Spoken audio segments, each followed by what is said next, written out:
Zee 24 तास एक पाऊल पुढे। सर्वात प्रथम मी हे नमूद करू इच्छितो की काल जी घडलेली घटना होती ती अत्यंत दुर्दैवी होती आणि रेल्वे प्रशासनाला आणि रेल्वेविषयी आत्मीयता बाळगणाऱ्या सगळ्यांनाच आत्मपरीक्षण करायला लावणारी घटना होती।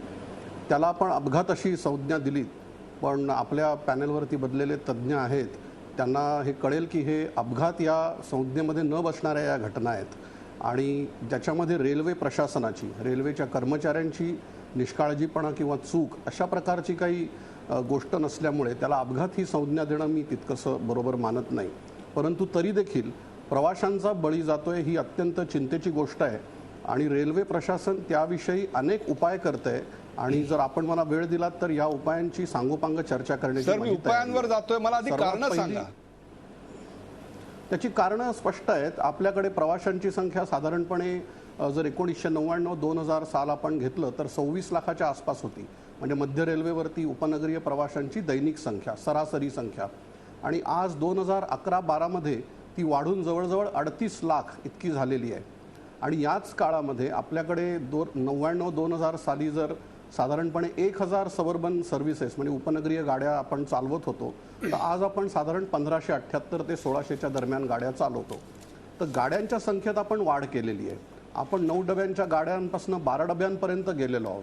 आपण नवीन नेटवर्क सुरू केलेलं आहे, ट्रान्स हार्बरचं सुरू केलेलं आहे, आता आपण उरणच्या दिशेनेही चाललेलो आहोत। तर ह्या सगळ्या घटनाक्रमामध्ये कपॅसिटी वाढवलेली आहे, परंतु ज्या प्रमाणात प्रवाशांची संख्या दिवसेंदिवस वाढते त्या प्रमाणात कपॅसिटी तितक्या सहजासहजी आणि दररोज अशी वाढवता येत नाही आणि त्यामुळे ही जी मिसमॅच आहे त्याचाच हे एक त्याचाच बरोबर आहे। प्रवाशांची वाढती संख्या आणि रेल्वेची उपलब्धता यांच्यामधल्या एका तफावतीमुळे हे घडतंय।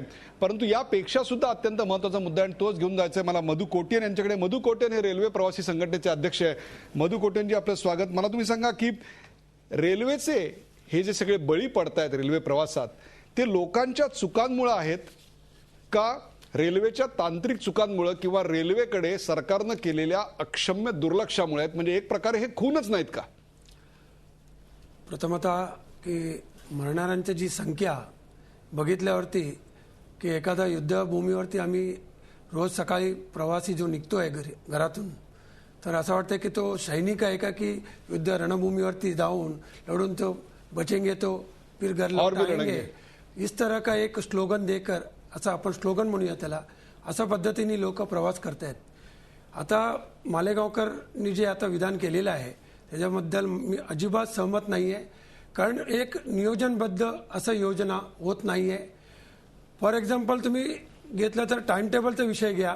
2010ला जे टाइम टेबल आल्यानंतर आज 2012 झालेले आहे, 15 तारखेला तर नवीन टाइम टेबल येणार। गेल्या 2 वर्षामध्ये त्यांनी नवीन टाइम टेबल आणलेले नाही आहेत। प्रत्येक वेळेला यांनी गाड्या वाढवण्याचे जे गोष्ट किंवा ते विधान करतायत, तर ती जी गाड्या वाढवलेल्या आहेत ते त्यांनी ट्रान्स हार्बर म्हणजे ठाणे वाशी बेल्टमध्ये ठाणे पनवेल हे जे ट्रान्स हार्बर जे लाईन आहेत त्या ठिकाणी त्यांनी वाढवलेले आहेत। गेल्या कित्येक वर्ष कल्याण कर्जत, कल्याण कसारा आणि कल्याण कर्जत खोपोली या बेल्टमध्ये त्यांनी गाड्या वाढवलेल्या नाही आहेत। वारंवार प्रवासी संघटना आणि प्रवासी तिथे असणारे लोकांनी मागणी करून सुद्धा त्यांनी ते केलेलं नाही आहे। गेल्या 2 वर्षापूर्वी रेल्वे बजेटमध्ये रेल्वे मिनिस्टरनी 32 सर्व्हिसेसचा त्यांनी उल्लेख केला। त्यावेळेला लोकसभामध्ये बाकासर्व वाजवले गेलं। खासदार आमचे जे ठाणे आणि मुंबईतले लोकांनी सुद्धा मुंबईसाठी वाव म्हटलं, पण आजच्या घडीला सुद्धा 2 ट्रेनी त्यांनी चालवलेला आहे। गेल्या 2 वर्ष 30 गाड्या त्यांनी चालवलेल्या नाही आहेत आणि आज सुद्धा जवळजवळ एजीएम बरोबर आमचं 4 तास मिटिंगा झाले आणि त्याच्यामध्ये आम्ही एकच मागणी करतोय की कर्जत आणि कसारा लेनमध्ये एक तरी किमान गाड्या चालवा किंवा तुम्ही सेटल सर्व्हिसेस चालवा, तेही ते चालवत नाहीये। त्यांनी तरी सुद्धा म्हटलं की महिन्यात वेळ दिलेला आहे। अक्षम्य दुर्लक्ष आहे। प्रवासी संघटनेचे जे लोक प्रत्यक्ष काम करणारे लोकांना सुद्धा कुठल्याही विश्वासात न घेता हे काम त्यांचं चाललेलं आहे। टाइम टेबल बनवणार आहे ते प्रवाशांसाठी लागणारा जे टाइम टेबल पाहिजे तसं न करता ते रिप्रिंटिंग करण्याचं काम करतायत की काय, हे एक मनात शंका आहे। या सगळ्या प्रश्नांची उत्तर अर्थातच विद्याधर मालेगावकर देतील, त्यांना मी नक्कीच बोलतं करणार आहे, नक्कीच त्यांच्यासारखा सक्षम अधिकारी याची उत्तरं देणार आहे। पण आधी जायचंय मला यशवंत जोगदेव यांच्याकडे. यशवंत जोगदेव हे माजी जनसंपर्क अधिकारी कोकण रेल्वे आहेत. मला त्यांना एक प्रश्न विचारायचा आहे की अशा प्रकारच्या कारणांमुळे जे नियमित अपघात घडत आहेत त्या अपघातांवर उपाययोजना तातडीनं रेल्वे करते असं आपल्याला वाटतं का? करत असेल तर काय केली आणि करत नसेल तर का करत नाही असं वाटतं आपल्याला?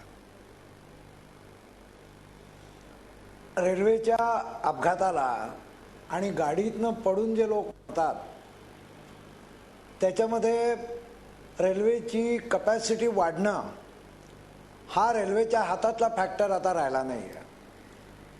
सर्वप्रथम गाडीच्या डब्यात ज्या प्रकारे लोक उभे असतात, गाड्या पकडायच्या नादात जातात, प्रवासी संघटना गाड्यांच्या वाढवायची मागणी करते, रेल्वे प्रशासन त्याच्यापुढे झुकून गाड्यांची संख्या वाढवत जातं आणि मग ती लोकांची मागणी पुरू करण्यासाठी आम्ही 1000 सर्व्हिस केली, 1500 केली, 8 डब्याच्या 9 डब्याच्या 12 डब्याच्या केल्या, 12च्या 15 केल्या आणि मग हा न आवरणारा पसारा होत राहतो. खरं म्हणजे रेल्वे एक साधन आहे, वाहतुकीचं साधन आहे. याच्यामध्ये आपण इतक्या गाड्या वाढवून ठेवल्या आहेत की त्याच्यामध्ये या 2 गाड्यांच्यामध्ये सिग्नल डिस्टन्स पाहिजे, एक इव्हन पॉईंट पाहिजे, 2 गाड्यांच्यामध्ये क्लिअरन्स पाहिजे याचा विचार न करता बेसुमार गाड्यांची वाढ केलेली आहे. आणि म्हणून वाहतुकीचं विकेंद्रीकरण, फेडरल वाहतुकीला पर्यायी मेट्रो, मोनो, फीडर लिंक ही नसल्यामुळे मग स्वस्त आणि मस्त म्हणून रेल्वेकडे लोक वाढले. प्रवासी संघटनेच्या दबावाखाली, पॉलिटिशियनच्या दबावाखाली गाड्या वाढवून पाहिजेत, स्टेशन वाढवून पाहिजेत, या दबावाखाली बळी पडल्यामुळे रेल्वेची आजची वेळ आलेली आहे. जर राम नाईक जर सांगतायत की जनावरांसारखी माणसं कोंबतात, ज्या वेळेला ते रेल्वे मंत्री होते की मधु कोटियन आत्ता सांगतायत की आमची प्रवाशांची संख्या वाढवत नाही, रेल्वेकडे जे रिसोर्सेस आत्ता आहेत, जी टेक्नॉलॉजी आहे, जी मेंटेनन्स फॅसिलिटी आहे, त्यावेळेला ह्या नियोजनकारांसमोर विचार का नाही आला? मी आणखीन एकच मिनिट एक मुद्दा मांडेन, तो माझा नाही आहे. परवा मी श्रीधरन साहेबांना भेटायचा मला मुंबईत योग आला. मी त्यांना असं सांगायला गेलो की there is lot of development in Mumbai. काय म्हणाले, कसली डेव्हलपमेंट आहे? मेट्रो वाढते, मानव वाढते, इलिव्हेटेड रेड येत आहेत. ते म्हणतायत की it is a cosmetic change. Actually to disperse the crowd they should curtail the service and increase the frequency of fast train, let the crowd be dispersed at a quicker rate आणि मग छोट्या छोट्या स्टेशनाला थांबणाऱ्या गाड्या सोडाव्यात. त्यामुळे कुठे ना कुठेतरी break even point येऊन उपनगरी गाडी न वाढवता छोट्या गाड्या सोडून फ्रिक्वेन्सी ॲक्सलरेट करून हायटेक करून हा प्रश्न सोडता येईल. तोपर्यंत लोक पडतच राहतील, कारण गाडी बघितली की लोक घुसणार आणि घुसली की त्यांना कोणी आपण उतरू शकत नाही. अशा प्रकारचे दुष्टचक्र चालू राहील. श्रीधरन साहेबांनी एक नवीन साहेबांचा अनुभव मला श्रीधरन साहेबांनी एक नवीन उपाययोजना सुचवली आहे की गाड्यांचे रेक्स जे आहेत ते 6 वरनं 9, 9 वरनं 12 आणि 12 वरनं 15 करण्याच्या ऐवजी छोट्या छोट्या गाड्या जर पटापट सोडल्या, 1-1, 2-2 मिनिटाच्या अंतराने जर आपण सोडू शकलो तर फलाटावरची गर्दी कमी होईल, एकूणच सगळा ताण कमी होईल. या आणि अशा असंख्य प्रश्नांचा आपण विचार करणार आहोत, पण तो पुढच्या सेगमेंटमध्ये. आत्ता घ्यायचा आहे मला एक ब्रेक. आपण पाहतात आपल्या जिव्हाळ्याचा प्रश्न जो आम्ही मांडत आहोत, चर्चेला घेत आहोत, करेंगे या मरेंगे. झी 24 तास एक पाऊल पुढे.